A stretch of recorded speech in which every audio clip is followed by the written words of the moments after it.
আরো ভয়াবহভাবে করাইলের আগুন একেবারে মাঝখানে, গতবারতে এই পাশে ছিল, গতবারতে এই পাশে ছিল, একবারে পানি টানি মারতে পারছে, এবার তো পানিও মারতে পারতেছে না, একেবারে মাঝখানে পানি মারার কোনো সাইনও দেখতে পাচ্ছি না।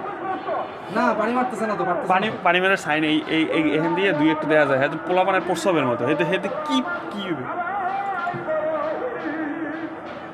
এটা একদম মাঝখানে গাছ, এটা বড় দূর ছিল, এখন তো পুরো চারপাশে। আমার তো মনে হয় আস্তে আস্তে একবারে ধরেন পানি গাছ এখানে এসে থামবে। হ্যাঁ মানে এছাড়া আর কোনো ইয়ে নাই, এছাড়া আর কোনো ওয়ে দেখতে চাই।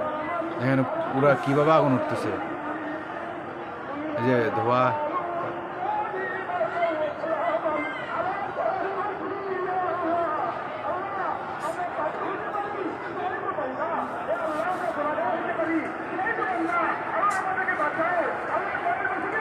আগুনের ভয়াবহতা, আগুনের মাত্রা আরো বাড়ছে।